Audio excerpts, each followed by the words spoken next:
Welcome to 155. We're so happy to have you here. It's a little podcast we do kind of about punk music, punk songs, kind of the subculture and what's going on. My name's Josiah Hughes.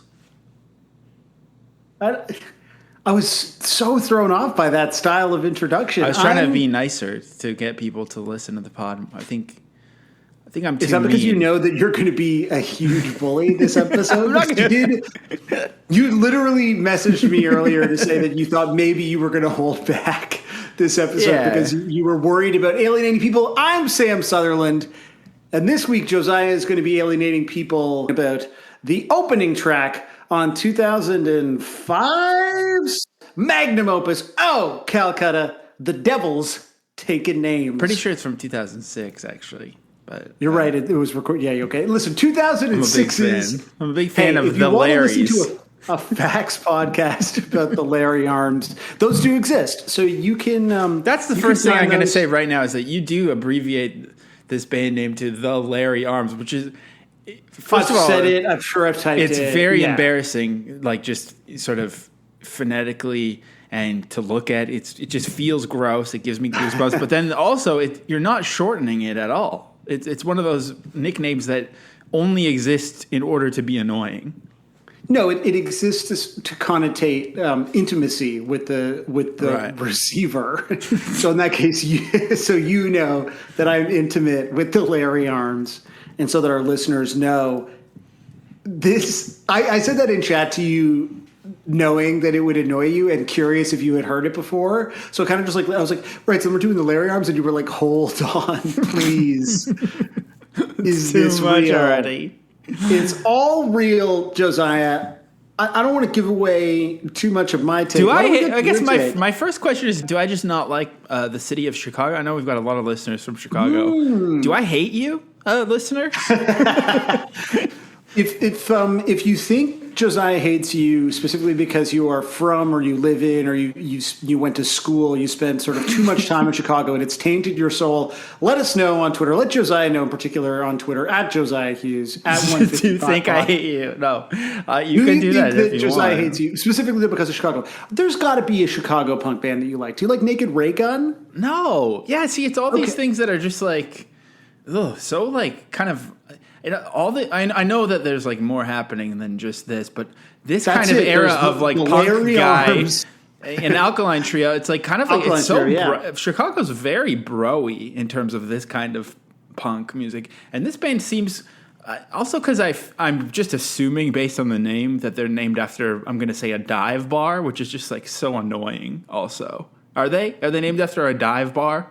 I don't know what the Lawrence Arms are named after. Well, what does it mean, the Lawrence Arms? Or is it like a crest? Is it like does seem like people who like try to they probably wear kilts to each other's weddings, probably, the Lawrence Arms. Is it a crest? What is it? Okay, they are named after the apartment complex in which the two singers lived. So that's it. That's cool. I do. Anytime I see a blank arms as a some sort of type of housing, I think farewell to arms. Just like the Larry Arms, it occupies that space. It occupies the arms section of my brain. Wait, is Rise Against also from Chicago? Good God, Rise Against is from Chicago. What a curse! Yeah. What is in your water down there? I mean, I love a lot of music from Chicago. I love Chief Keef, obviously. Stuff, you know. I mean, is Chief Keef kind of ever cross paths with these guys? Or I bet we'll do some quick Googling and see what the sort of Chief Keef Lawrence Arms crossover is. I bet there's something. Let's find out. While I do that, I really want to know what you thought the Lawrence Arms sounded like. Okay, no, not a lot coming up here in terms of Chief Keef and the Lawrence Arms. What did you think? Is Charles Bronson from Chicago? That's kind of tight.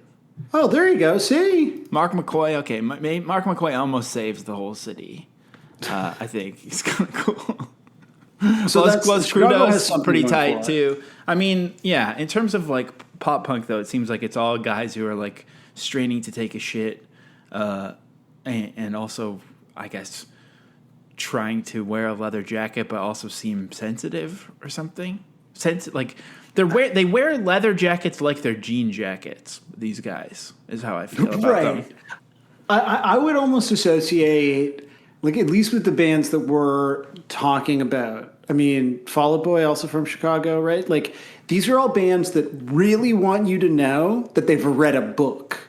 And in some cases, it might be like a spooky book. In the case of Alkaline Trio, like they want you to know that they've got a lot of Necronomicons or whatever on their bookshelf. But in general, it's a very like, oh, I'm sorry, you just caught me reading my favorite leisure activity, but also punk kind of vibe. Well, yeah, I didn't know. So I did think that maybe the problem is you've never been caught reading, as the song goes. As the classic Chicago band has sung. Yeah, another great Chicagoite. How do you feel about Perry Farrell?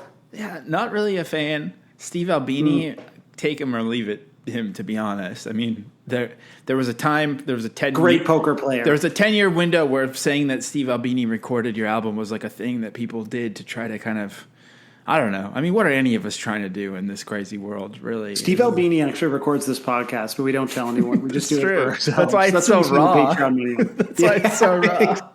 Exactly. Like other podcasts have all those major label bells and whistles, but this is absolute live off the floor. Chief Keef is so cool, though. The song "Laughing All the Way to the Bank" is so tight. We should have done an episode on that again. That's true.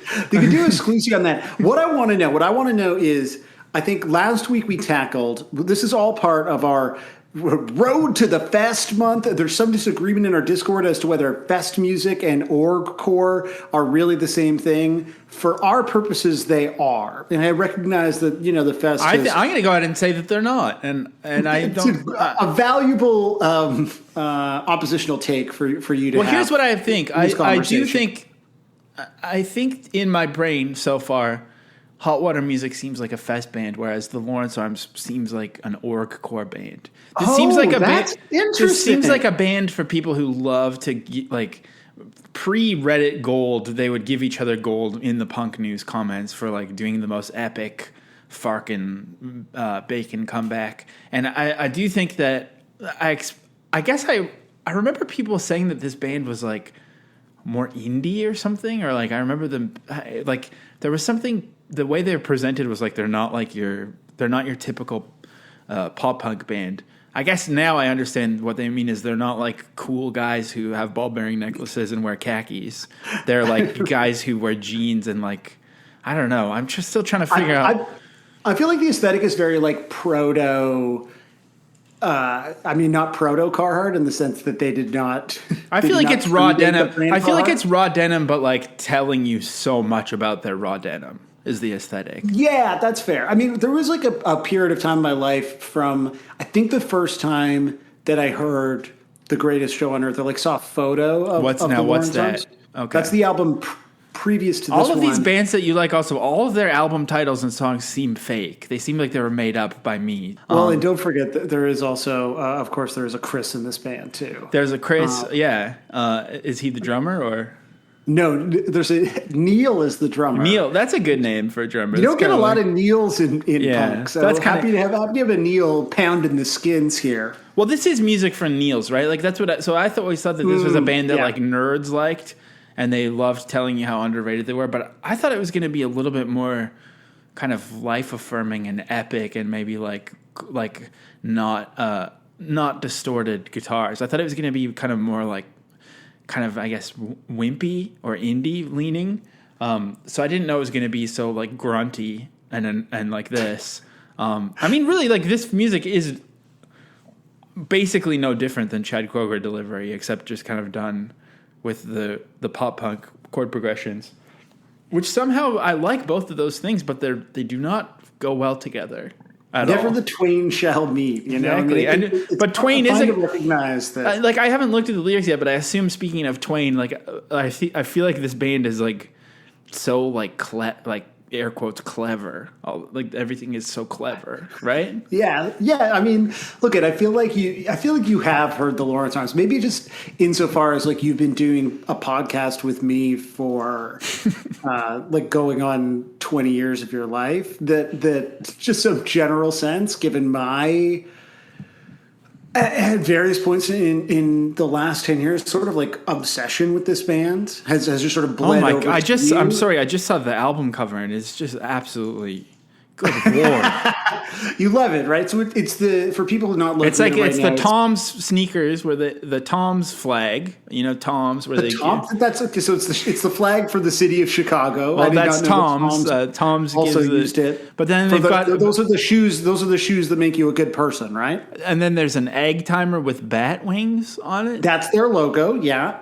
And then they're using a font that's definitely from 1001 Free Fonts for the band name. Although okay, so there is at least 3 fonts on here. That's kind of the font for the band. The is a different font that you see is the font, really. Okay, I mean that font is definitely like every Alt Weekly's band listing page. But the local like skate punk used to use that one all the time too. It makes me think of I think they're called Sunset on Broadway. Maybe does anyone remember that band from Vancouver? It seems like that kind of. It looks more skate punk, but then when they're called the Lawrence Arms, it kind of the Lawrence Arms. And then Calcutta's in like a Sufjan, also Chicago. Shout out Sufjan, Illinois. It's kind of like a gift or a postcard font that says Calcutta, but with this flag, the 2 different fonts in the band name, the Calcutta. And then there seems to be a photo of what I assume is Chi-Town in the background. And then there's also like handwriting on the side. There's like 25 aesthetics going on at once, right? They're trying to capture all of music in one image. And they're almost nailing it, really. That's the thing, is I think what you are not giving them credit for is absolutely encapsulating all of music in this one. It's like, and then they put it like they put an early Instagram filter over the whole thing too. Like I'm surprised it doesn't have like the film print thing around the edge as well. Well, in the same way that right before we started recording, you and I were talking about your recent trip, which included a little stopover in my hometown of Toronto, Ontario, which we didn't see each other, which was very pointed. Conveniently, conveniently you pretended it was Thanksgiving. So conveniently celebrating Canadian Thanksgiving, which is odd.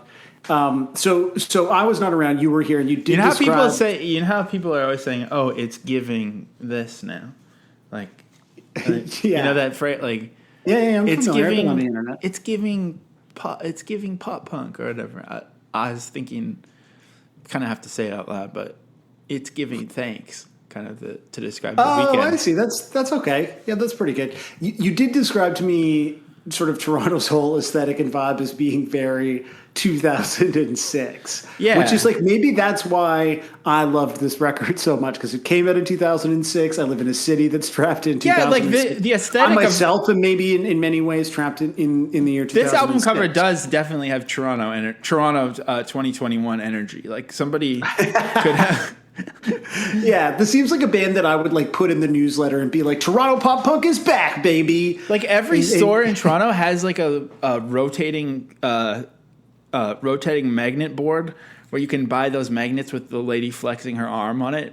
It's not like it's like, you know how like most stores now have like a modern, like the future is female, or like I don't know, more female CEOs or whatever kind of thing in like nice fonts. But in Toronto, they still have the lady flexing, and you buy it on a magnet, and it's like all dusty and sun bleached because has no one bought anything since 2000? So they just still have all the same stuff, or like they have like gum that tastes like bacon or whatever. Like, I think it seemed like things were really blowing up at that time. I mean, we're probably talking about the ascension of Drake era in the city, and so you can tell me in any kind of store, you just bought so many, we can do it, lady flexing magnets, and it's been 15 years. If you told me that every single person on Queen Street West at any given time, that like maybe 40% of them had a mustache tattooed on their index finger, I would believe you. Like, I feel like that's accurate.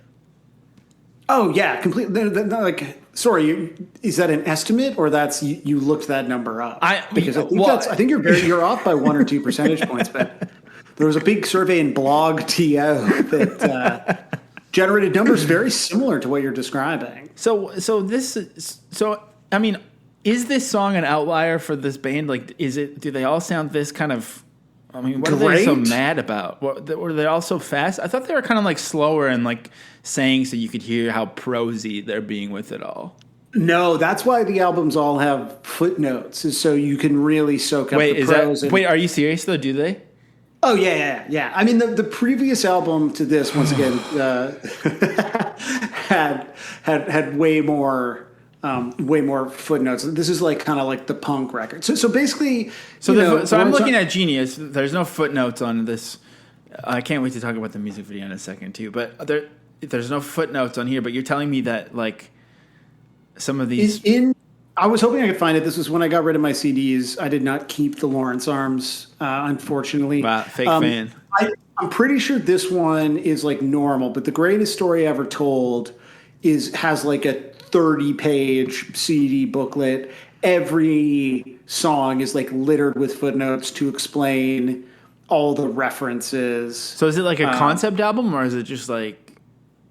it sort of is a concept album in the way that... The concept is being annoying. Yeah, well, like there was like a while there. I don't really know exactly. I probably used to know this and have stronger opinions about it. In the wake of some fucking record, it was like everything for a while. I think in the 2000s was a concept album. Was it like Titus Andronicus? I feel like everything is either their fault or the Hold Steady's fault. Probably, yeah. Where there's like, recurring kind of motifs, like lyrically, there are melodies that kind of pop up. It's sort of like bookended in this way where it's, if anything, it's at least like really designed to like feel like something that has been sort of deeply, deeply fussed over, Mm-hmm. And I don't think that like this record necessarily had I think this was like we're just putting on just a classic punk rock show, because like The Greatest Story Ever Told, after sort of being, I think, like a couple of very cool guys in the Chicago scene for a little bit, like being in like Slapstick and the Broadways, like being in ska bands and this, so is every Fest guy like secretly from a ska band originally? Yeah. Too? Yes. Yeah. 100%. Every single Fest, like, I mean, yeah, Jeff Rosenstock, Lawrence Arms, Pup, like, and now we're saying ska is cool now, and that's where we're going as a society these days. That's where we've landed. Look, I'm fine with going back to ska sucks. Like I think it's time. I felt it long enough that I'm just sort of ready to say like, or not that it sucks, but it's not for me, man. Like it was like really hot out. A couple like we've had sort of this weird sort of kind of fall where I feel like it was like 30 fucking degrees. I was like, I'm going to listen to Ska Dreams, the Jeff Rosenstock sort of reinterpretation of his record that's all ska. And I was like, this is amazing. Like what they did, this is so fucking great. Like the creativity, the musicality. And I love these fucking songs. I will never listen to it again. And that's you saying that. And that's you saying, and you're a Lawrence Arms fan and you live in Toronto, where I literally I popped into a couple shops while I was there, maybe not have to pay QST, see what's going on in the non-French land. And every store I went into, I had to leave early because the music was so mortifyingly bad. There's one vintage store. It was like a great vintage store. And they're playing this like unbearable, like 2009 South by Southwest kind of psych garage stuff. It sounded like the OCs. And it was just like giving me like PTSD from a different life, a Sailor Jerry's kind of life of the past. And then this other store, like a very beautiful stationery store, they're listening to the song from the movie Once, like that. Yeah. and then I went into a bookstore. I'm not joking. After that, we went into a bookstore, and the guy working at the bookstore was like listening to a leftist podcast so loud, and it was like from pre-election, talking about how important the upcoming election was. They were like interviewing an expert about why. It seemed like it was Pod Save America, but Sarah said it wasn't. I've never heard that show, but it was like that. And so this guy, I was like trying to browse books and listening to some fucking pundit talk about the 2020 election. Like it was like an old podcast. Just playing the hits. Like, what is wrong with everyone? What are you guys doing down there? It's crazy.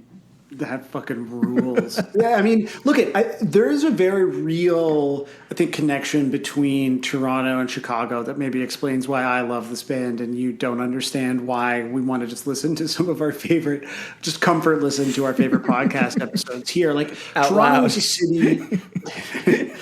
Toronto is a city that like wants to think that it's New York. You know, they say you should read the first page of a book before you buy it, see if you like it or not. But it's kind of hard to do that when you're listening to a guy talk about how Bernie might not be able to pull it off in 2021.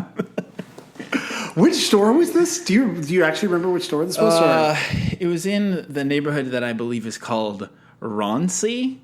Oh, you were in Roncy, eh? You really went Again, don't call it. I mean, good God, everything is just. Roncy's not. I mean, I don't love Roncy. What is this? So, what is this song about? And also, why is this music video? Has anyone like this? Is also the kind of culture that I feel like it's not a lot.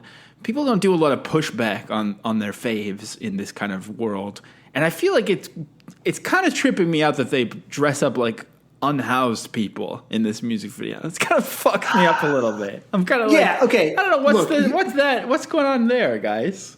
So I had not seen this music video. I didn't know there was a music video to the song until we picked the song. And then I went to just grab a YouTube. You did pick this song because the song title alone you knew was going to irk me so much.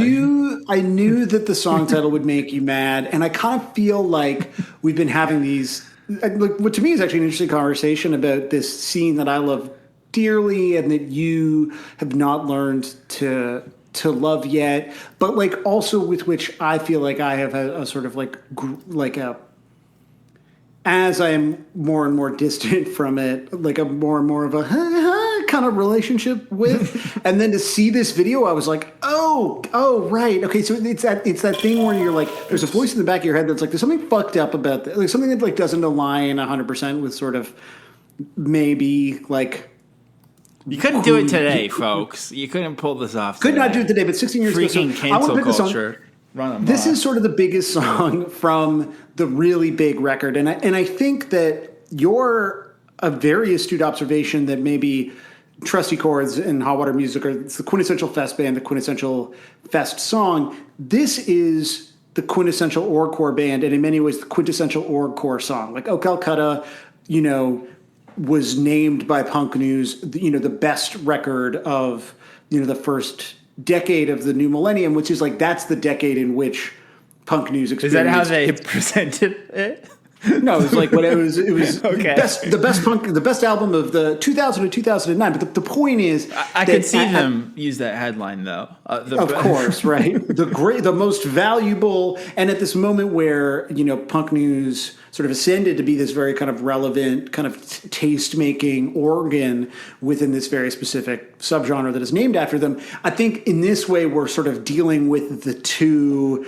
The two kind of titans and the sounds that ultimately informed, at the very least, kind of like a full generation of bands. Because something we talked about, and personally I complained about a lot last week, was the idea of people kind of ripping off Hot Water and trying to sing like them and it being kind of goofy. And it's the same thing with Lawrence Arms, where I think there were just a huge number of descendants, including bands like Junior Battles, that were kind of trying to do the thing that they were doing to various levels of success, but for the most part, the varying leaning fucking terrible. And I think it like led to a real like dearth of creativity in that. I'm not sure, you know, it's hard to tell the difference between, for example, different jazz subgenres.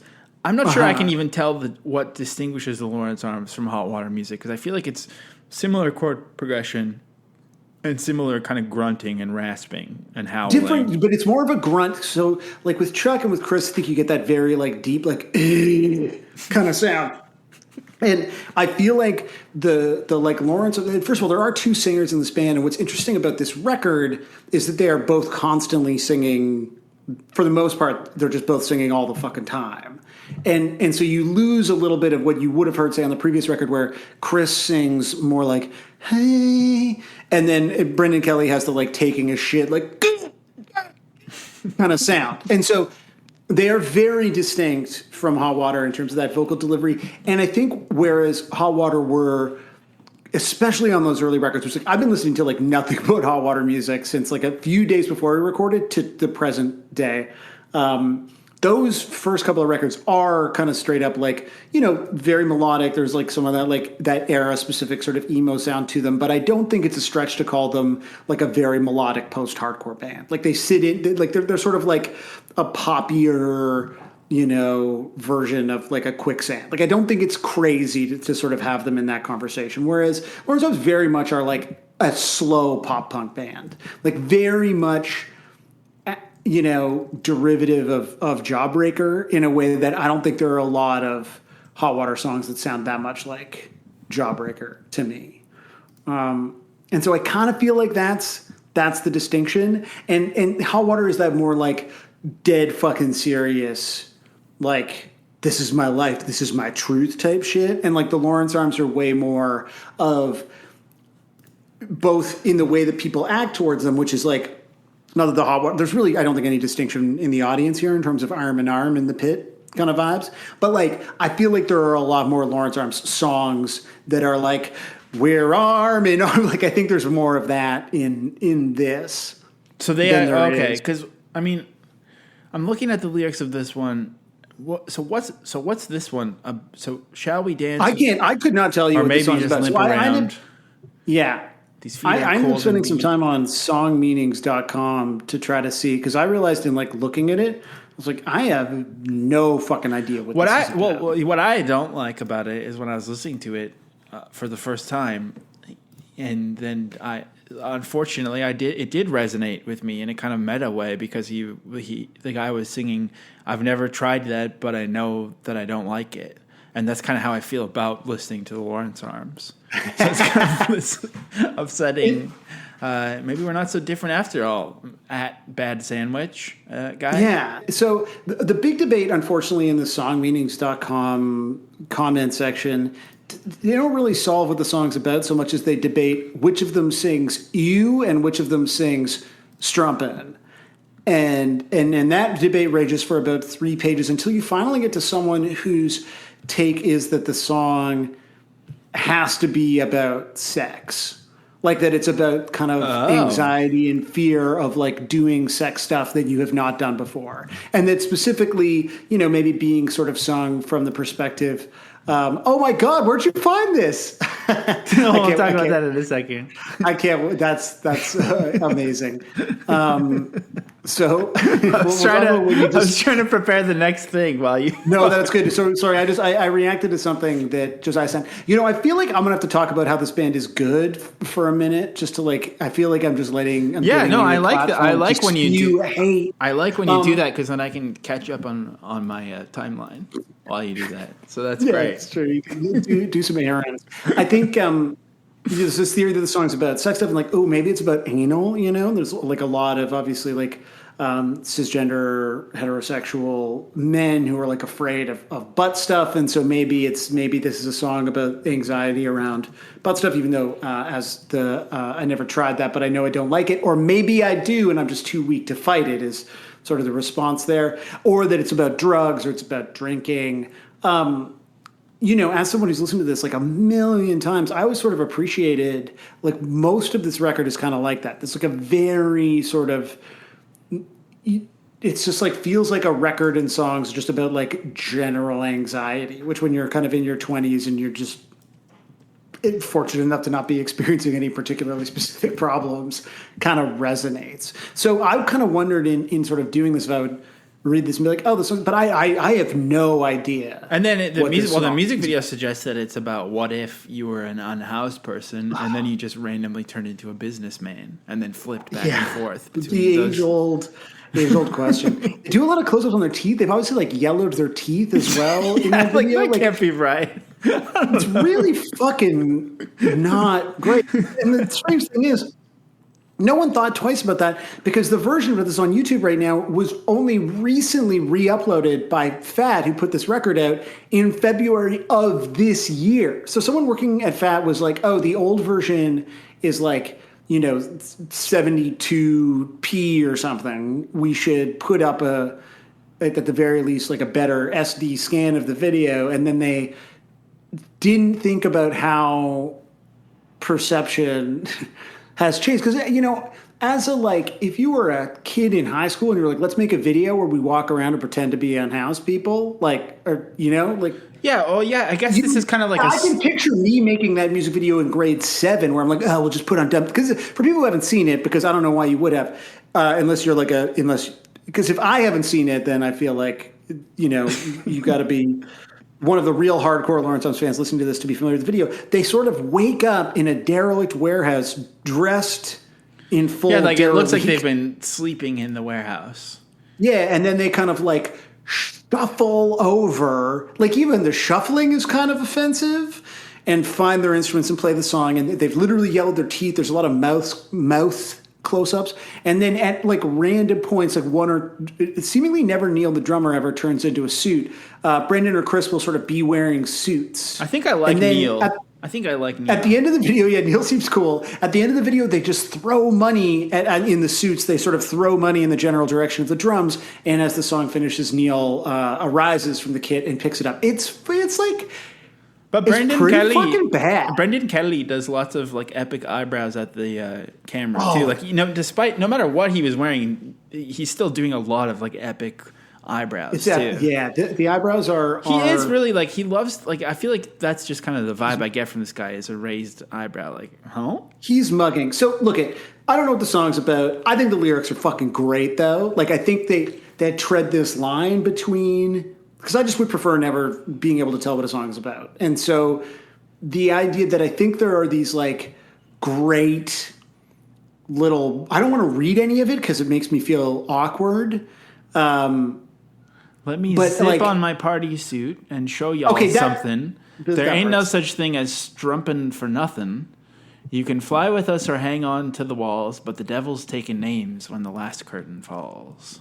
It's very piratey, honestly. It is very piratey. Like the last line, which is so dry them eyes. Everyone else went back inside. Laughing and crying are almost the same. They just show everyone how much attention you're paying. Like there are I think in this record, but in this song, I when I was fucking 21 in this record, because it's easy to do the math because I was born in 85. When I was 21 and this came out, I thought the strumping part was sick. What does strumpin' mean? What does that word mean? It's like a type of dance that involves a lot of pelvic thrusting. Oh, okay. Cool. Yeah. I do notice this song seems to be a lot about dancing. It's kind of like Lady Gaga's Just Dance, but that's why I like it, because I love to dance with my pals. But let me before we get into the tweet that you sent me, and because I think it's going to be. We don't even really need to talk about that tweet. Oh, we definitely do, because I think it's. I don't think we realized that sort of inside of the 155 universe there had been really direct interaction in the last 10 years. Well, are you buddies with this guy? You ever talk to him about anything? No, he'd write a Junior Battles buyout that we paid him to do. Because he's a man of the pen, really. He's a man of the pen. So the context here for me, you are hearing this band for the first time. It is absolutely hitting every bum note. We need to pun not intended, but bum note that you expected it to. We need to explain more, because I feel like a lot of people don't care about this shit. Actually, we're learning there's not that many covers submitted. It seems to be. I thought this was going to be a big month, but this is just all the bands I like. Everything that we want to talk about just proves how out of touch we are. But there was you need to explain a little bit more that there was a time where this was the band that everyone fucking loved, right? They were big, were they not?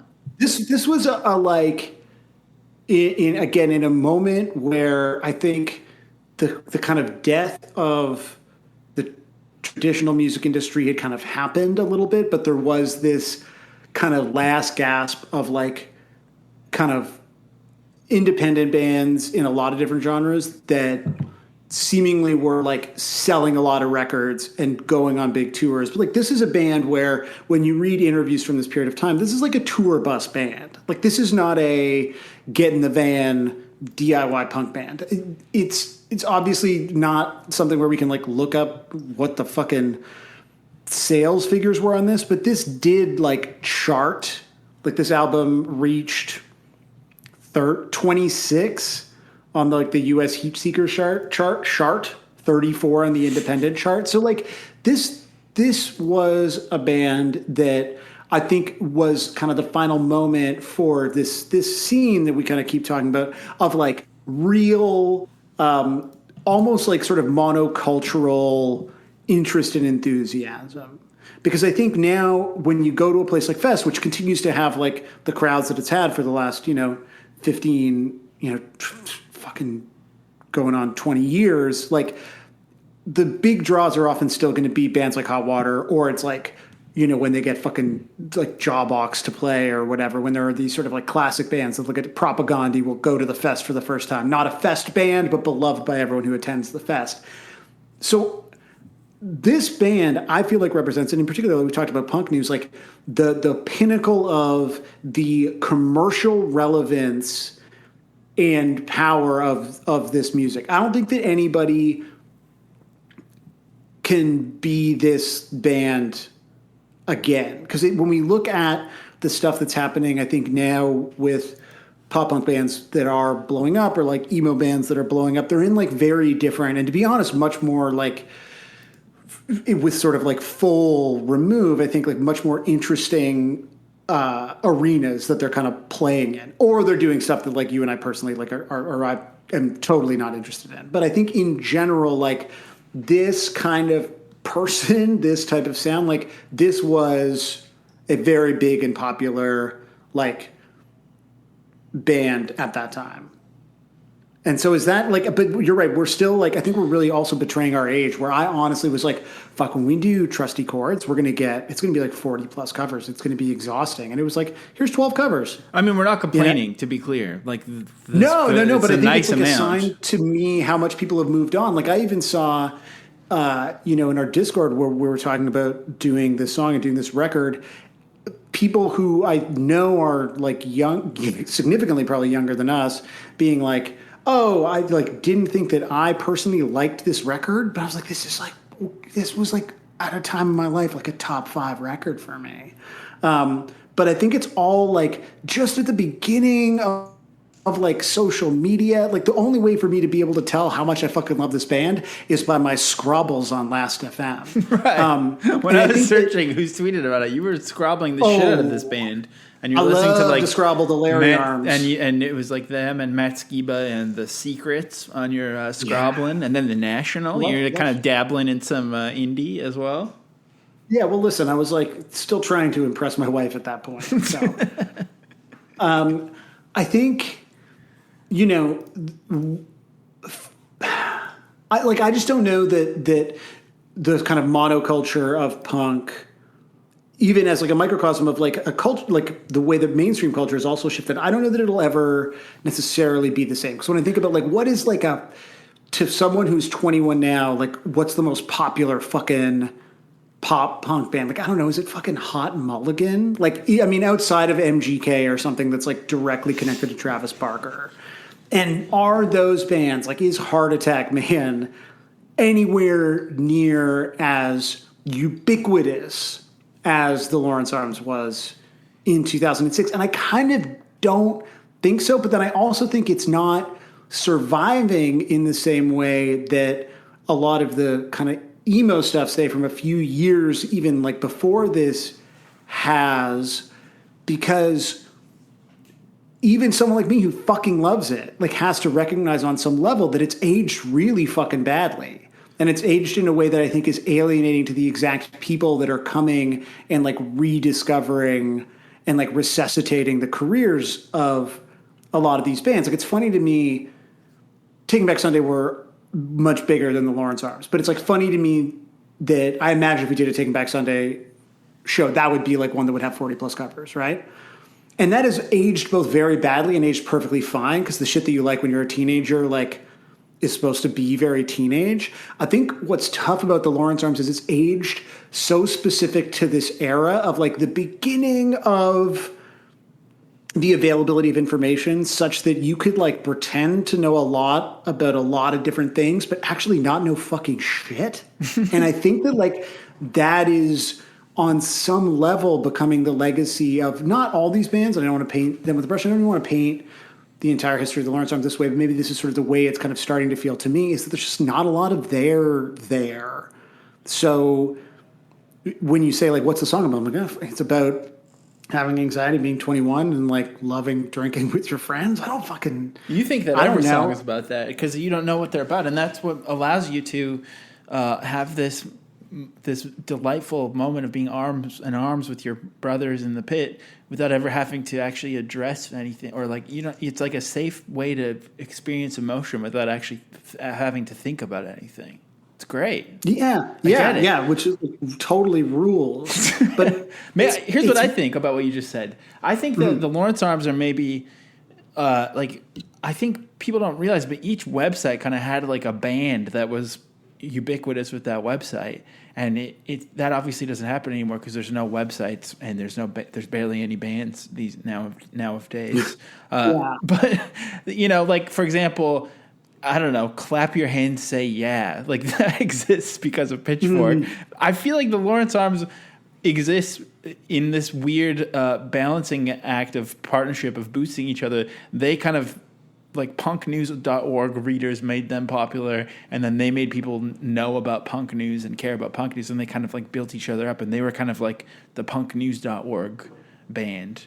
And then, you know, like maybe Grimes or someone was like the Gorilla versus Bear band, like different. No, that's a good theory. I like this a lot. Or like, I think the Hold Steady is like the AV Club band for sure. Oh, yeah, what a great website, what a great band. Was there a website for all the like punk stuff that you liked when you were in your 20s?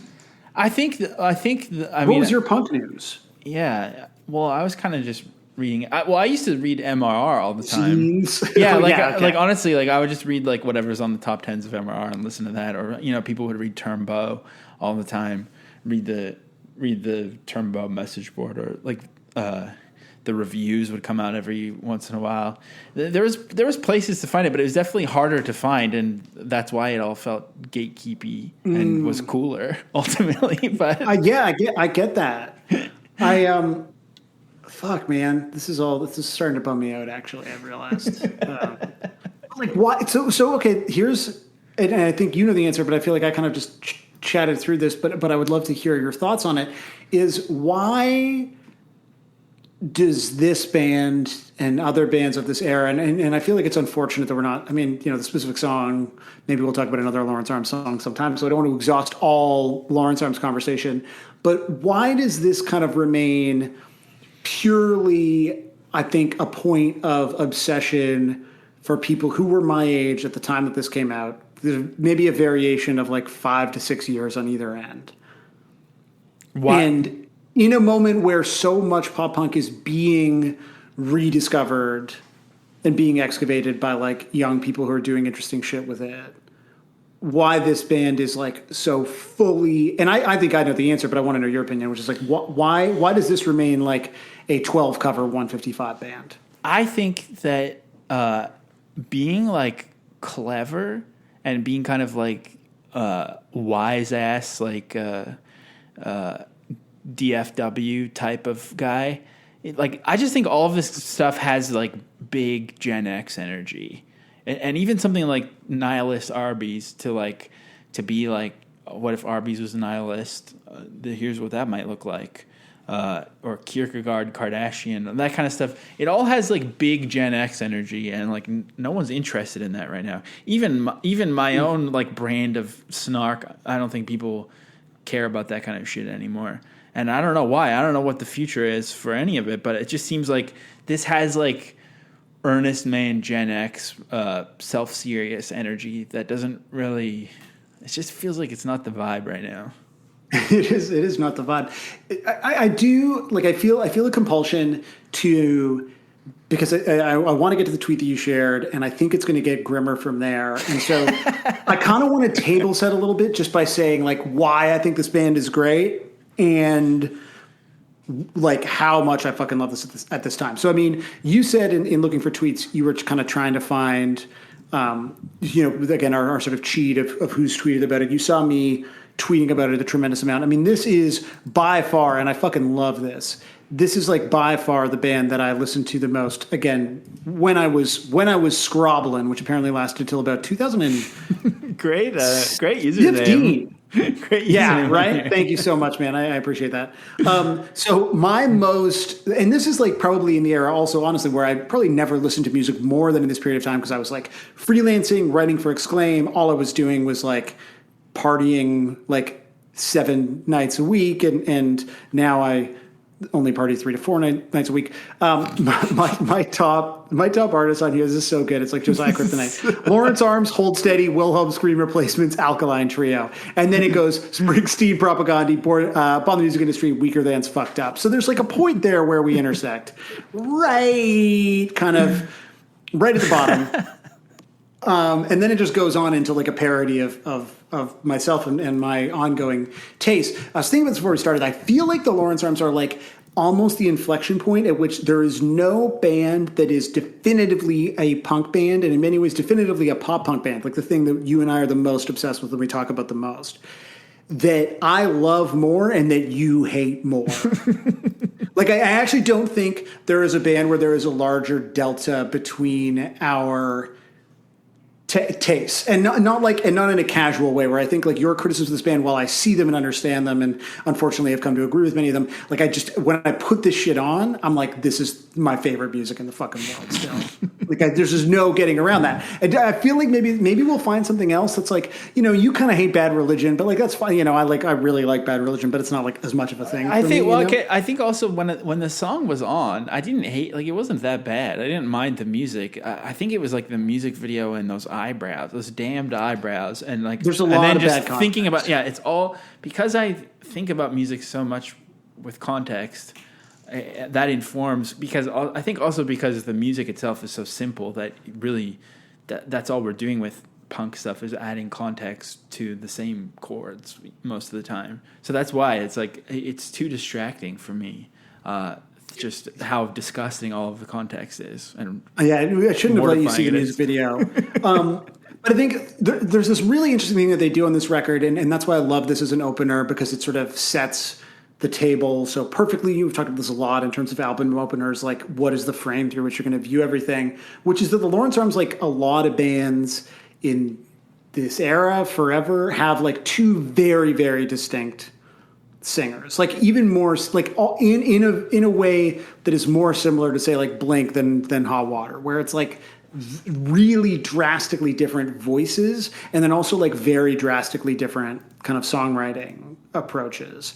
And this is the first record, like this is their like fucking 5th album or whatever somehow, which like even shocked me, like reading that. Wait, really? And yeah, he's just such a writer. He can't stop. It's his craft, putting pen to paper. Loves to assemble words in new and exciting ways. And like this album, basically, they're just both Chris and Brendan are singing straight through kind of the entire time. And I genuinely think the effect is like super arresting. And in that way, it's sort of the perfect org core thing and the perfect kind of fest thing, because without doing the like over the top kind of gang vocal stuff, where you're like, oh yeah, I can picture fucking 40 people singing this because they've layered 40 different voices on this. It has this just like intense propulsive vibe where it's just two people. There's not always harmony. Like sometimes they're harmonizing, but mostly they just have such like dramatically different vocal timbre that the effect is like really fucking interesting.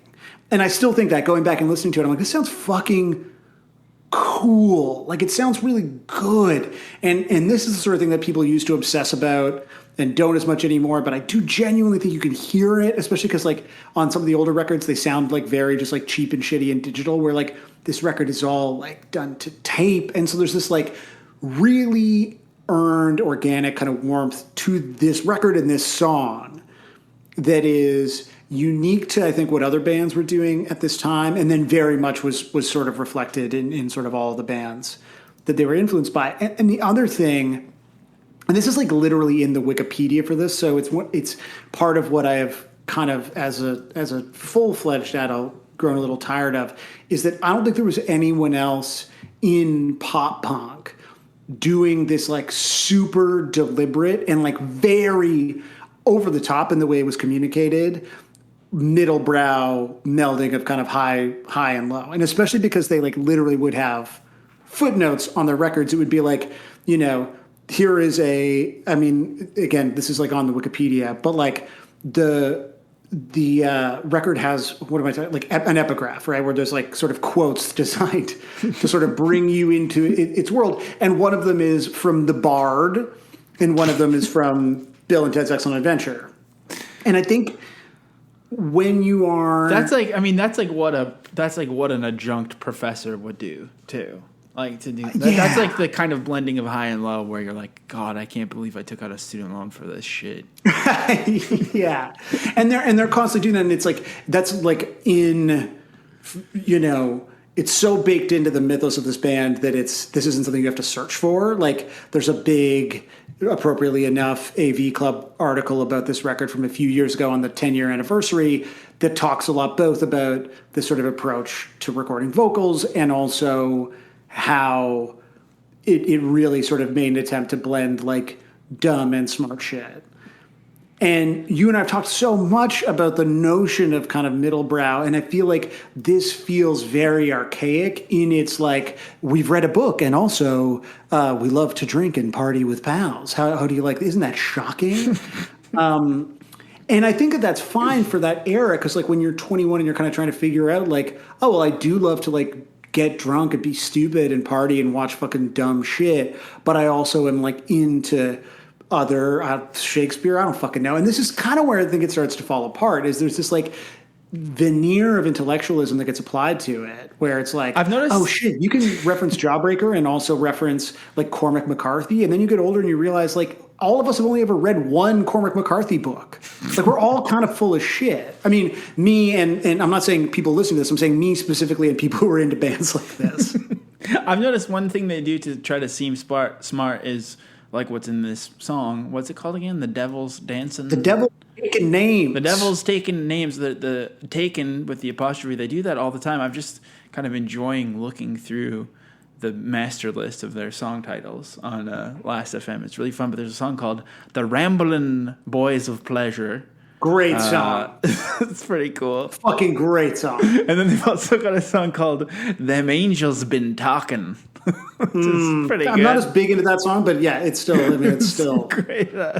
Just some great song. There's also a song called Porno and Snuff Films. That's a real fan favorite, yeah. It's really cool. I mean, I can just read these song titles. You can just, you don't ever need to read a book again. Yeah, exactly. But it's funny, like the Dave Foster Wallace thing, I don't think I had even thought about, but it does feel like at 21 I had never read any Dave Foster Wallace, and I've still only ever read the short story. I've still only ever read Consider the Lobster. But it's kind of like someone who is, I mean, like the whole thing about in order to teach, you just have to be like one day ahead of people, where like here was this band that seemed very cool, but then they'd also do things that were so clearly aped from stuff that they had like discovered that you just hadn't discovered yet. And so you're like, oh my God, all these hilarious footnotes. Who would have thought of this? I think they invented it. I think it's tied to reference stuff too. I just like, I almost can't even articulate why. You asked me, like, I almost can't articulate why this is annoying and then other things that reference things aren't so annoying. It's just like hard to explain. I think it's just those eyebrows. And like also, I've seen so many fucking PBR cans in the last 2 weeks. Just from, I haven't even been researching the episode. Everywhere I turn, it's just PBR. And it's funny that was a whole identity too. It's kind of like, I think what happened was like the parody of a Brooklyn hipster was somehow like snuck into pop punk with this stuff. And that's why there's so much like facial hair and PBR and eyebrow things happening, because it's like they're no longer listening to Clap Your Hands, Say Yeah. This episode is presented by Clap Your Hands, Say Yeah, by the way. It's like important, valuable promotional time for them at this stage in their career, I think. How about, do you like the song Necrotism, decanting the insalubrious, and then in parentheses, Cyborg Midnight, end parentheses, comma, part 7. Seems like a real not annoying song. No, I'm not as into that one. Don't worry. I think there's also an element here where it's fine, but they're still locked in this thing. You know, they put out a record on Epitaph at this point. I mean, kind of maybe 7-8 years ago, and like the video for that is like them dressed as kind of like cholo juggalos. And like you're already kind of past the point where like doing juggalo jokes is funny, and you're like, oh no. And now, you know, I fast forward to our present day where you and I are recording this podcast, and we're a few months removed from Brendan Kelly and Laura Jane Grace, who I fucking love, playing at Four Seasons like Garden Center in Philadelphia, like, you know, a fucking year after that was a joke. Like, the whole thing feels like, you know, trapped in sort of trapped in the first time you've ever read David Foster Wallace, and then kind of trapped in, because Brendan Kelly is like very, very active on Twitter, but like still kind of in this not quite Cop Starts breakdancing era. Like, he's got, you know, but it's like adjacent to that, and it's fucking exhausting. And then like, you know, like in terms of, you know, I'm capable of like listening to this record and fucking loving it because I still think that the songs are great and it sounds great. But all of the context around it has aged really badly, which is sort of fine, because if they had aged with it, and you see bands capable of doing this, right? Of like being a little bit embarrassed of things, but still having fun with it. And instead, every time you experience anything related to Lawrence Arms in 2021, you feel like it's 2006. You feel like you're in Toronto at some store where they're playing like an old podcast episode. And it's hard as an ardent lover of those things to then defend them, because you're like, I actually don't think that this is defensible. Yeah, but and especially like, it's fine to just be like, it's aged badly from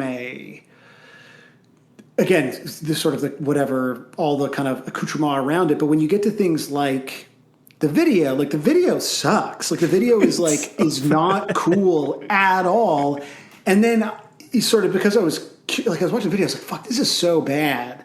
And you go back through like Brendan Kelly's fucking like tweets or whatever, right? Like, because you recently taught me how to do this, and it's quite evil, where you can search someone's name and like find some fucking hot words and see how much they've tweeted it. And like, it's like, you would not believe how many times this man has tweeted about hobos or whatever, you know?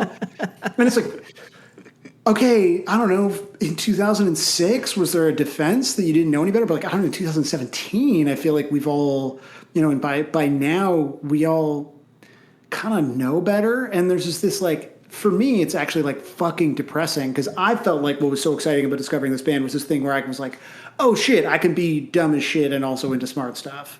And now I'm like, wait, am I just a fucking asshole? And you know, and maybe all those things are true. But they reminded me a little bit at the time of like, I recognize that this is, and we can pull back on talking about this, but it was like when you read about like Vampire Weekend, and I was like, oh, these guys seem so smart and cool. And then I'd like listen to them and I'd be like, I hate this. Like, yes, I have also heard Graceland. Well, that's, you know? Yeah. We don't have to talk about Vampire Weekend. I got some issues with Vampire Weekend, as I think anyone as you should, yeah, at this point. Exactly. But that's the problem. Is like, that's what makes me sad about it, and that's what makes me sad about the Eve 6 Twitter, and that's what makes me sad about this kind of thing. Is like, I love being annoying and also trying to be a smart ass and like being pretentious and trying to seem clever. Like that was a really fun thing for me to do for the last, like for the first half of my life or whatever. And I'm probably way past the halfway point, but you know what I mean? But you know, that was really fun for me to do. But all these people have like made it annoying. They've like ruined it. And so now I have no choice but to just instead post fucked up things I find in Facebook groups from India that I join every day. Because it's like, they've just kind of like blown it all up and made it annoying now. And so that's the thing I sent you, is like the guy, Brendan Kelly, was saying that he was like thirstily talking to the Eve 6 guy in June and saying, it's weird to say because I've never met him in person, but I feel like me and the Eve 6 guy are on a trajectory, becoming the kinds of friends who vacation together, calling it now. This was before Eve 6 was booked at The Fest. But I feel like, you know, like The Fest really has like big one eyebrow up energy now this year with Eve 6 playing it. And then friend of the show, my other Sam, Drew, Rapid for Safety, just said gross. And then Brendan Kelly didn't just leave it. I mean, Why would you reply to this? This is honestly really fucking funny. It's so funny. He replied to Drew saying gross and said, why? What did I do? I find gross to be more than anything a bizarre reply, but I'm here to listen and learn what's gross. And then Drew said, like, this is how I feel. This is like basically how I just want to sum up. The reason I'm bringing this up is this is how I want to sum up my thoughts. And Drew said of Brendan Kelly and Eve 6, he said, you guys are just both really annoying. And then he said, Bad Sandwich said, we don't come into other people's feeds who aren't bothering anyone and start talking shit, but okay, hope your life of willful disbelief in what a total shithead you are works out for you. I think you're great, XO. And then Drew wrote, huh? And then he wrote, shut up, dork, get fucked. Which I do love. I think that's great. I love how angry it makes me when you just go, huh? Because like up until then he's doing doing all this prose, like fucking. My favorite mad internet person is like, you're the one who came in here. Like, I think you're a fucking asshole, but I also love you. Like this thing where you're like, I'm actually being the big person. I'm pretty sure the U6 guy did that to Drew too. When like, but he like, I don't know. Everyone should follow Drew. It's a lot of. It's a real adventure. You guys are just both really annoying. It's such a funny response. And I think I'm literally sweating having this conversation because A, I'm like, I don't know who's going to hear this, and B, again, like we did an episode about Eve 6. I'm like, I fucking really like that first Eve 6 record, and I also for a period of time thought that the Eve 6 thing on Twitter was really funny. I don't anymore. I think it had a short shelf life, and I thought Brendan Kelly was hilarious on Twitter. And I mean, we've just learned that anymore. But that's me. Like, we've just learned that it's my fault that we couldn't get Tom DeLong on the show. And if you want to find out about that, folks, patreon.com/155pod. But I mean, like, this is the problem. Is like, I wish that I hadn't said any of this stuff I just said, because I'm sure, like, I don't know. Someone from Hard Times probably once thought maybe we should give them money, and now they're just going to hate us forever. Yeah, like, why can't we ever get a sponsor? We're like, everything we like is shitty also, Just incapable of just enjoying something. Absolutely deranged. I mean, something that I might enjoy might be covers. Sam, you've really been fucking blowing it to explain the next segment. Section. Oh, that would be cool if we came up with a word like that. Segment. And that's me doing a good job of explaining it. You've been doing so bad that someone has just volunteered their time to fix it for you. So this is our dear friend and fellow fester. I don't know if he's been to the fest or if he just has big fest vibes. Either way, Teen Jazz has created a song to help explain what's about to happen and how you can participate. So, folks, strap in and listen to this. All these covers come from Patreon gatekeepers, and they were made in less than 96 hours. For $5 a month, you get the early tip on next week's song. Bonus episodes, early episodes, newsletter, and Discord. All these songs are made available in full on the 155 Bandcamp on Monday. First up, we've got a cover from DRMC that stands for Dude Ranch Means Come. Just coming up for air, it says Festy Crew includes Bog, Shawn Mendes' lawyer, and Todd Killing. So they're all together on a DRMC track, a cover of The Devil's Takin Names. Here we go. Shall we dance or just limp around? These feet are cold and beat, and strangers to the ground. The sound of the kick is arousing. Couples are sweet in love. Tonight we'll stagger from the basements and fall to our deaths from above. You've got those moves and those eyes. I've got the shakes and bad breath.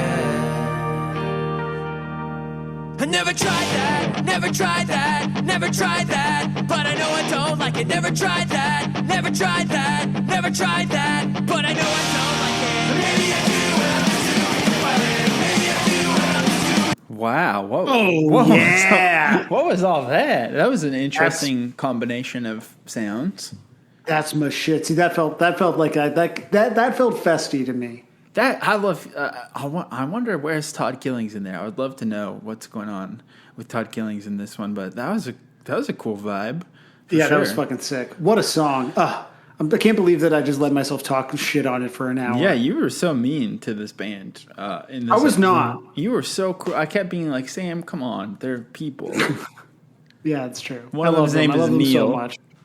It's kind of cool that it's always been the same three guys the whole time. Well, how long have they been a band for? Or maybe it's not that long. A minute. No. It is. Yeah, it's the classic trio, the classic power trio. Fish Tricks up next, but the Devil's playing Devil. We're starting 21 seconds in. I love to play Devil.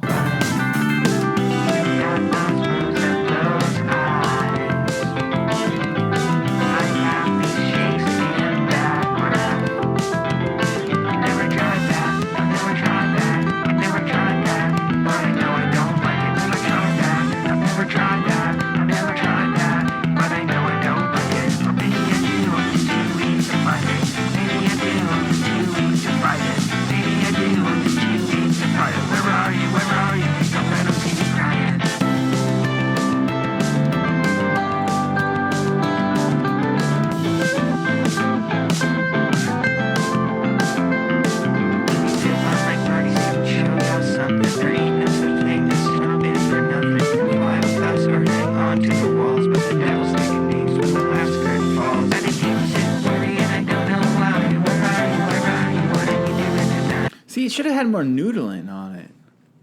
You're right. Okay, we gotta get. There's a hidden track on that album that this one's from that has a lot of noodling. It's all about how stupid Warped Tour is, actually. Come on. So I'm gonna send that along. Maybe you'll like that. Why is Warped Tour stupid? They don't read enough John Steinbeck novels. Yeah, there's not enough readers on the Warped Tour.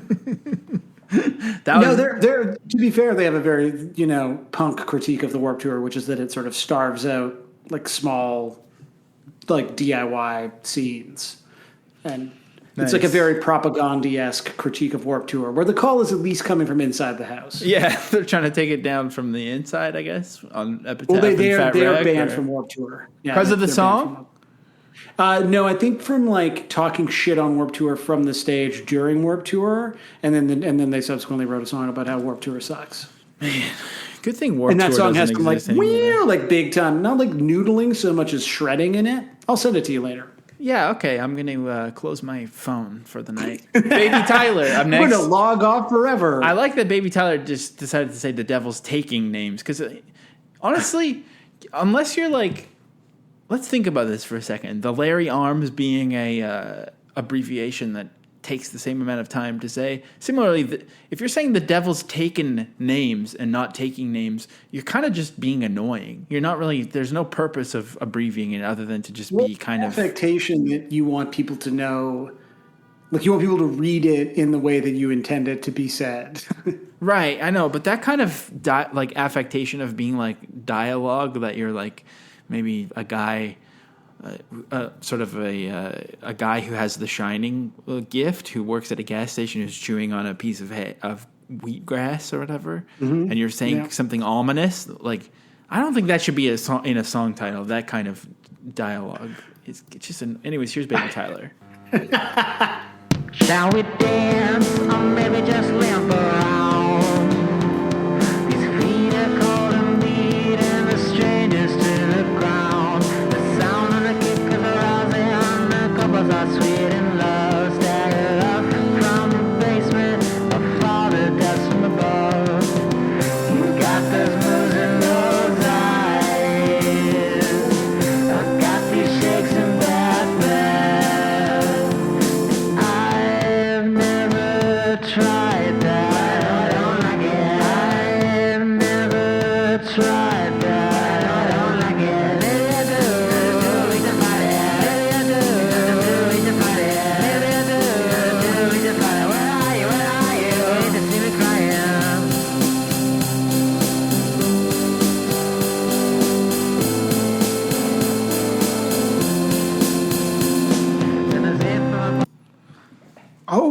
Okay. Delightful little ditty from our favorite baby. I gotta say, if anyone's still listening who likes this band, good. I do like the chorus on this. It's good. I think it's a good chorus. I like the repetition, and I do like the.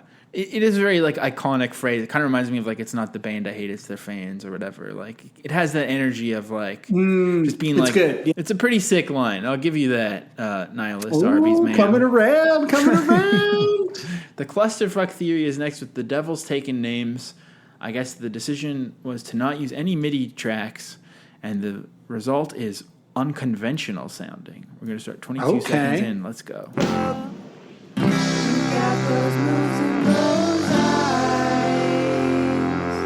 I got these shakes and that breath.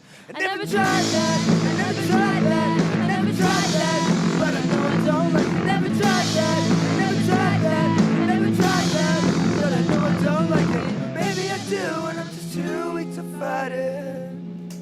I'm gonna zip on my bodysuit. Show you all something to really something. There's something for nothing you can fly without. So hang on to the wall. But the devil's taking names in the left. I'm gonna take that for you, and I don't know why. Where are you? Where are you? What are you doing with the night? Shows everyone I'm expecting, baby. I tried that. I never tried that. I never tried that. But I know I don't like it. Never tried that. I never tried that. I never tried that. Wow, it's like folk punk, but with synths also. Yeah, like the like real like deep ass bass sound was sick. Yeah, the folk punk with the full on screaming in the background is real. Like, ooh, takes me back. You know. I've decided I don't like the chorus after all because I don't like how he then flips it to say, well, maybe I do like it, because I think it's just funny to really not like things that you don't know anything about and have big opinions about things you've never heard before, like Propagandhi or hot water music or we're really Arms. in Josiah's unearned opinions, willful ignorance and hubris is kind of the vibe right now, and I'm personally loving it. I feel great. I feel so good about it. Good. Safeway Signature Select Soothing Soft Rock Hits is the artist's name, of course. This is probably the band Soothing, with The Devil's Drying Eyes. Produced by Goose, Don't Be Frightened, it says. We're starting 1 minute and 26 seconds in. Never tried that, never tried that, never tried that. No, I don't like it. Never tried that, never tried that, never tried that. No, I don't like it. Maybe I do, and I'm just too weak to fight it. Maybe I do, and I'm just too weak to fight it. Maybe I do, and I'm just too weak to fight it. Where are you? Where are you? Like to let them see me crying. So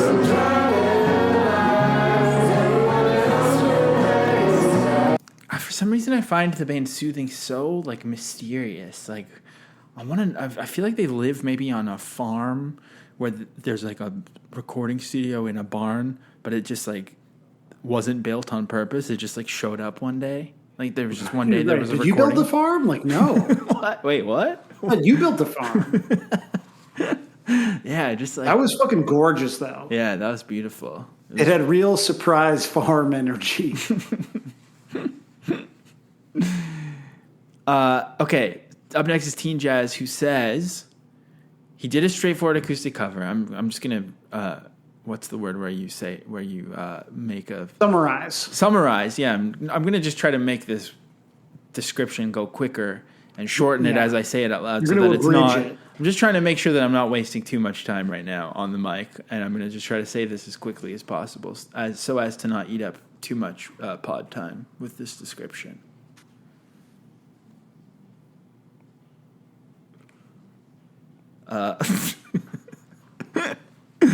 Wait, I was reading it and then I didn't really. Wait, why did you stop talking? What happened? I'm just being annoying for fun.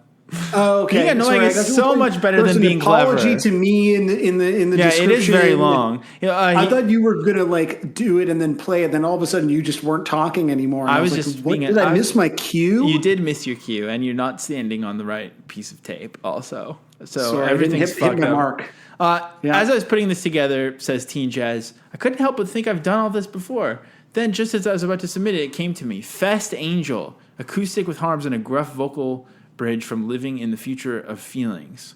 That's a Junior Battle song. Oh, okay. So I guess I don't know what he's talking about, to be honest. But I guess this is similar to his Lips of an Angel cover from a different era. And there's time. an apology to me because of the vocal delivery, which is truly his natural voice and not just me hating fake gruff vocals. Wow. So you've really struck a nerve. I feel like I've really created a complex for at least one person in the nation, and I apologize.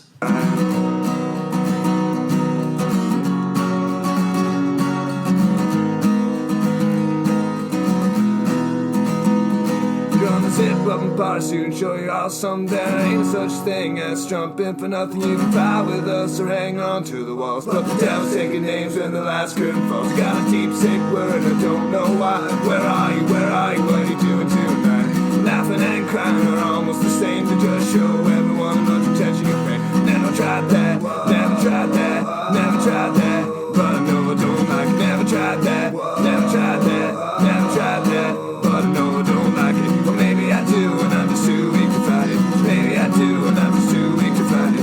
Maybe I do and I'm just too weak to fight it. Where are you? Where are you? Hate to let it see me cry. So dry them eyes. And everyone else went back inside. Laughing and crying are almost the same. Just show everyone how much attention you're paying. So dry them eyes. That feels like a natural presentation of the song. It fits. That makes sense to me.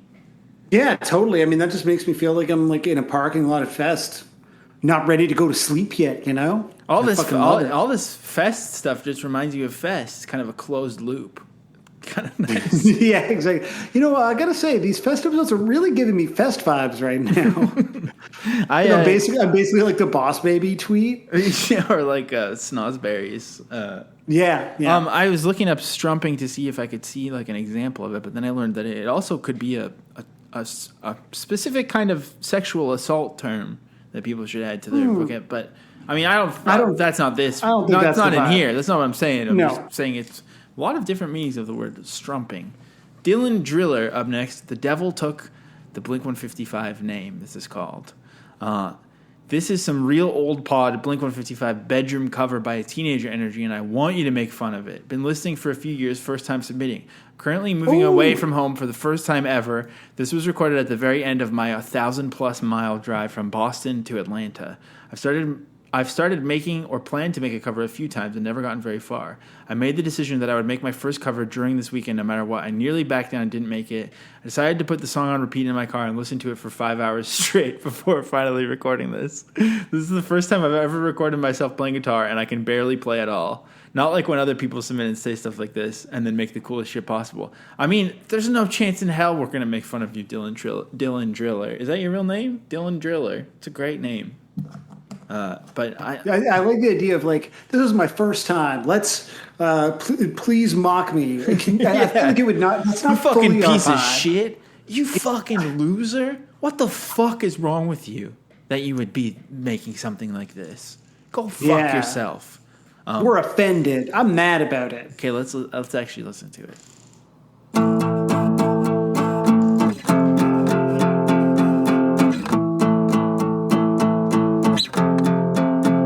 Sounds like Nirvana so far.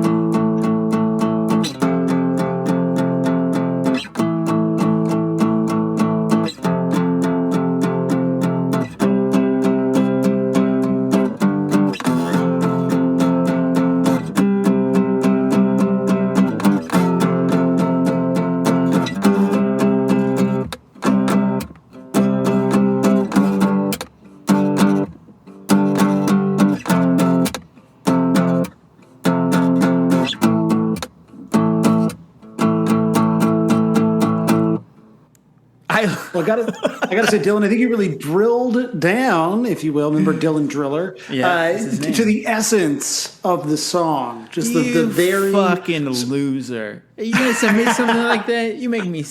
I loved it. I thought it was beautiful. It was like the the strum patterns didn't go quite into janky teen energy. They were just like slightly janky enough to just be beautifully slops, but not like full jank. So it was like, I mean, it just, if that was like on a Sebado CD, I think it would fit perfectly. That was totally. And beautiful. I do like just knowing that was something that was brewing through an entire 1,000-mile drive from Boston to Atlanta. I just meant getting out of the car and just like being like, here I go for 5 hours straight. I mean, yeah, it had like Nomadland energy when you put it that way. Like that could be playing in Nomadland when they're kind of doing a pan of the canyon or whatever. That was beautiful, Dylan. Thank you for submitting. Up next is Fog with The Devil's Taken Names.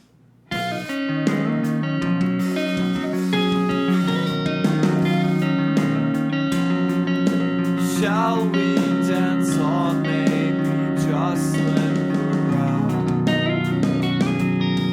These feet are cold and be strangers to the ground.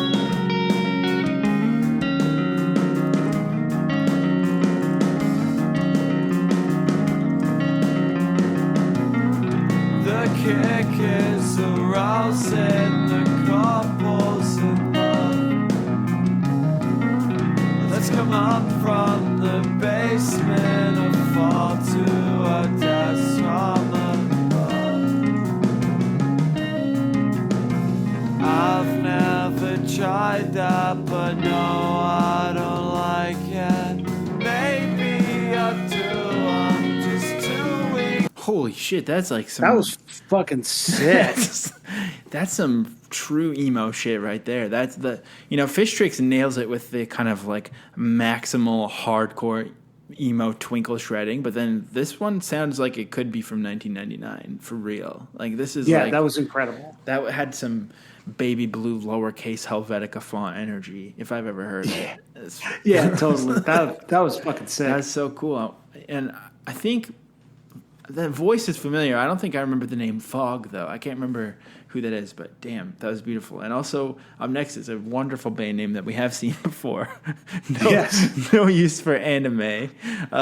With The Devil's Taken Animes. Very funny. Starting 30 seconds, and here we go.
So sick. That was fucking awesome. Is that what No Use for a Name sounds like? Yeah, that's exactly what No Use for a Name sounds like. That's totally it. That was really vibey and cool. I mean, I don't remember the Lawrence Arms song well enough to know what was kept from the original, but I don't think very much. Maybe no, I don't like. Maybe just the ideas. Some of the lyrics probably were the same, but I couldn't even really make them out. So honestly, I loved it. Up next is Todd Killings featuring Baz and The Undertaker. That seems like a morning zoo crew, kind of. You're listening to Todd Killings featuring Baz and The Undertaker. Yeah, for sure. Killings dropping names is called. Thanks, fellas. You know what? Todd Killings, anytime, buddy. Love ya. Here we go. Vegas engagement. Neil Diamond's next Vegas engagement. Rock and roll, whatever. Oh, I can't wait to hear what the responses on this one. You know what? This thing really captures the fun out of rock and roll. What does that mean? Empty as Okay, what do you guys got to say? uniform with a kilt and boots and a cane. That's all over the place. And shin guards. Shin guards like football player. Fucking I go, what the fuck are you wearing?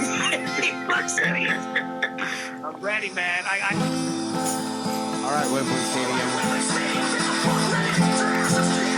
By the high and the mighty.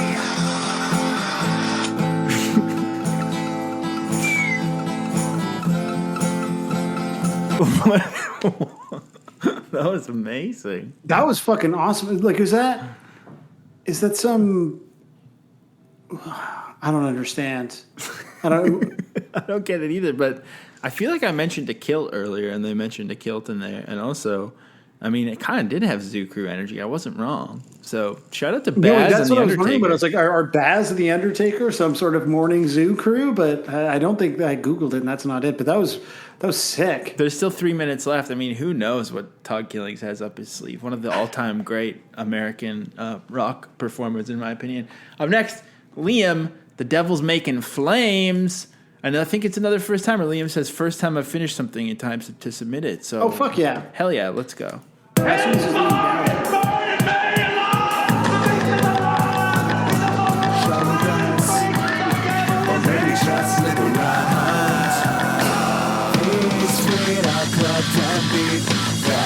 Strangers to the ground. The sound of the kick is arousing. The couples are sweet in their love.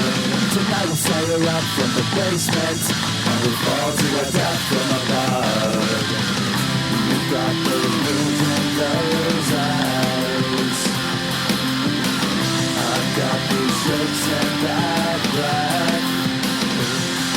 Never tried that, never tried that, never tried that.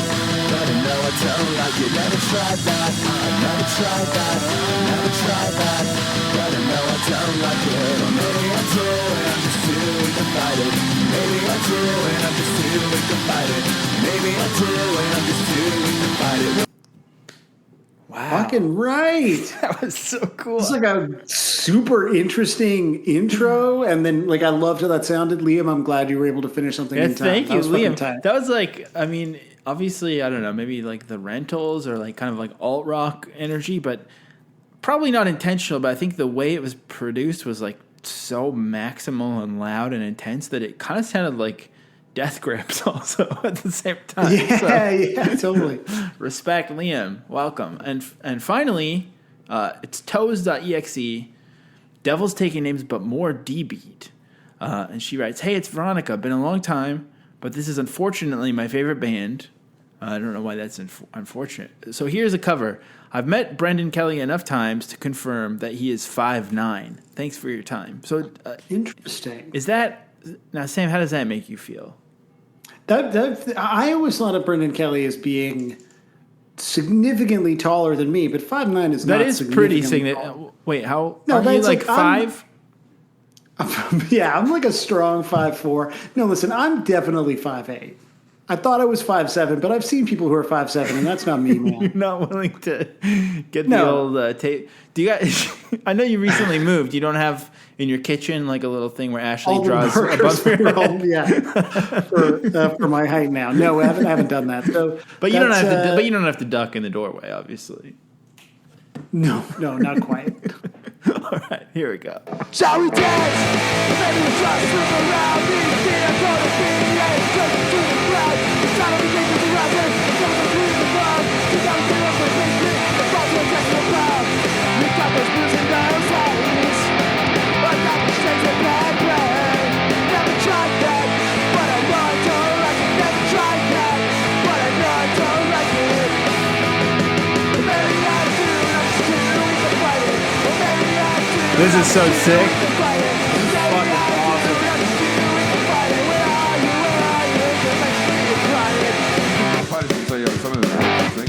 Oh, this is fucking great.